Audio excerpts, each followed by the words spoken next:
In the game I'm about to show you, you are going to discover a very important rule in opposite color bishop positions. What is the rule? How can you use it in the game? All of that in this video. Welcome to the channel if it's your first time, and welcome back if you are a returning viewer. Let's get started. So we have e4 and e5 on the board, and the game was played between two very strong Indian grandmasters. With white is playing Arjun Erigaisi and with black is playing Vidit Gujrathi. And the game was played in WR Masters. It was a tournament held in London, which eventually was won by Arjun. So we'll see what happens in this game. Knight f3, knight c6, and we reach the famous Roy Lopez position after bishop d5. Knight f6 by Vidit, and this is the Berlin defense of Roy Lopez. The main challenge for white here in the opening is to see if he can somehow find a way to fight for an advantage. So knight f6, now Arjun plays short castle, knight into e4, Arjun goes d4, knight d6, it's still the main line here, and now Arjun plays a move bishop a4. Very interesting move, and this is a speciality of Arjun. You know, he's often able to play moves that are not theoretically the best continuations, but he's able to find new ideas in sidelines and sub variations. Usually the main move here is to play d5, and after knight b5 you may think black is winning a piece, but it's not the case because a4 traps the knight here.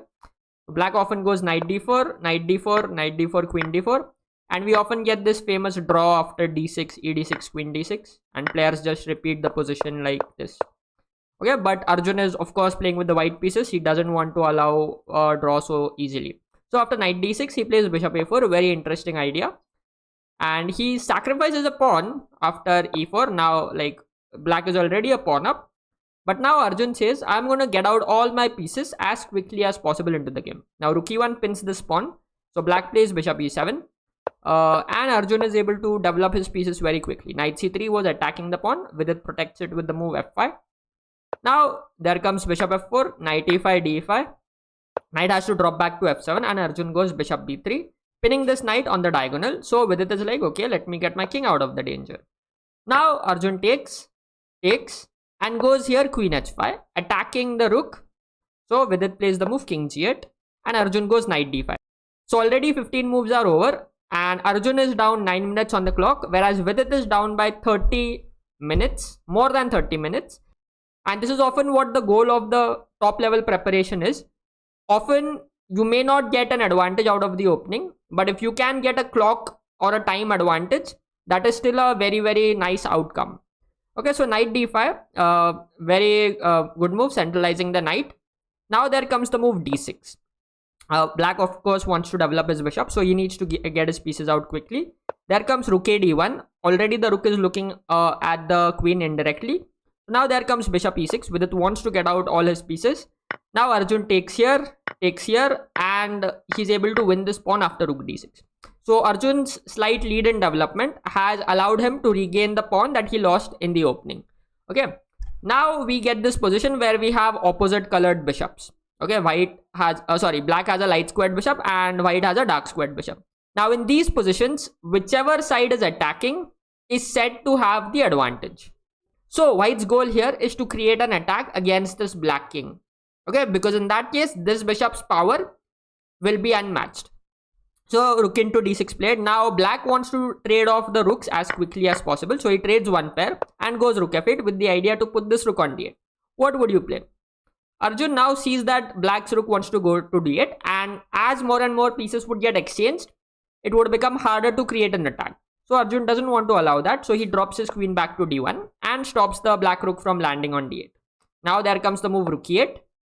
Arjun plays queen d4 and attacks the pawn, so Vidit had to defend with a6. We have c4. Arjun gains space on the queen side. Queen f7 attacks the pawn, and he plays b3, protects the pawn once again. Rook e7. Once again, black's idea is to play rook d7 and exchange at least one pair of rooks. So Arjun says, okay, let me give a check first, rook e8, and now let me put my bishop on e5. Okay, so now you're already starting to see how this bishop on e5 is literally unchallenged by any of the black pieces. Whereas if you look at black's bishop, it's kind of restricted. It has no clear targets. It's restricted by its own pawns here.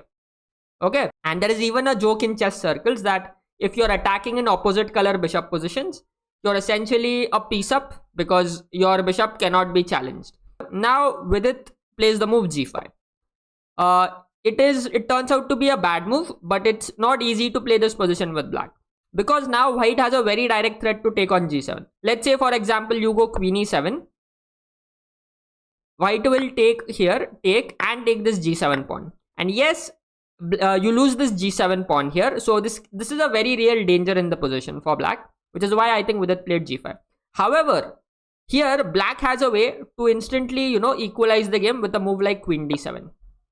And the point is, after you exchange the queens, this position, even though white is a pawn up in this position, this is almost impossible to win. And that highlights the drawback in opposite color bishop positions. Okay, many of these opposite color bishop positions, if they reach an endgame where both sides are only left with a bishop, often these positions are easily drawn, because once again you can control all the dark squares, but you'll never be able to control all the light squares with the bishop. So this would have been a very good try to go queen e7 and just to go into this kind of a drawish endgame. Of course, Arjun would not have played it. He might have played something like rook d6 and he would have still kept the pressure in the position. But after bishop e5, Vidit played the move g5, and now Arjun played the move h4. A very nice move, trying to just tear down this king's pawn cover here. G into h4 played. Now Arjun plays the move queen d2. And there is a very, very big threat in the position. Now if you go h3, all of a sudden, as I told you, this bishop literally has nobody to challenge it. So after bishop d6, black cannot put any piece in the middle, despite having this bishop in its own territory, but it's not contributing to defense at all. So this is a very big danger that black has to be careful about. So after queen d2, black plays the move f4. Now that's a free pawn, so Arjun takes bishop into f4 and he goes queen e7. Now takes, and there comes bishop h6. Once again, this bishop is contributing to the threats around this black king. Queen e7 played. Now since this bishop can no longer control all the dark squares, it's the queen's job to control them all. Arjun decides that he's gonna first win all the pawns, all the weak pawns that are there in the position. He goes queen f4. Bishop d7 played, and he first wins this pawn. And Vidit now tries to play e3. Very interesting move. Now if you take queen into e3, once again it would be very bad, because remember what I told you. You don't want to go into a pure bishop endgame in opposite color bishop positions. This would even end in a draw, because what black is going to do, he's going to put his bishop on c6 and get his king to e4. And it can easily come to e4 just by going through all the light squares here. Instead, what Arjun does in the game is that he plays f3. He keeps the pawns on the board and he most importantly avoids the exchange of queens. Now there comes e2. So e2, the bishop drops back, queen check, the king goes to h2, queen g6, queen d2, hitting the bishop and this pawn as well. So there comes queen e6 protecting both, and the king drops back again. b5 here, and now Arjun plays a very nice move c5. And this pawn is on a dark square, so once again if it is ever attacked, it can easily be defended with a move like bishop f2. Okay, white doesn't have to worry about the safety of this pawn. a5 played. Now Arjun goes king f2, b4. And now notice these two pawns can become a weakness since they are on the dark squares, the color of white's bishop. Arjun realizes that, and he first gives a check and goes about capturing both these pawns. So queen c7, queen d5 played. Now he captures the first pawn here, queen d4 check, king into e2. All the while, this queen single-handedly cannot create a lot of tension against this white king. Black needs this bishop somehow to come into the game. But the thing is, because of white's pawns and the way his pieces are positioned, it's very hard for this bishop to come into the game. Now there comes the move queen e5 check, to which Arjun drops his king back to f1, bishop f5. Now with it, Arjun takes the pawn on b4, bd3 check, and now white has to be a little careful, and Arjun rightly so plays the move king f2. Let's say black gives queen e2 check, white simply has king g3, and white would simply win this position because white is up 5 pawns. And 5 pawns is a huge advantage. So that's why after the move king f2, here Vidit resigned and Arjun was able to win this game. And Arjun is on a crazy roll. He is almost on the verge of crossing 2800. Chances are, if you are watching this video in the future, he may have already crossed 2800. And if you liked watching this video, don't forget to hit the like button and do consider subscribing to my channel. Thank you very much for watching.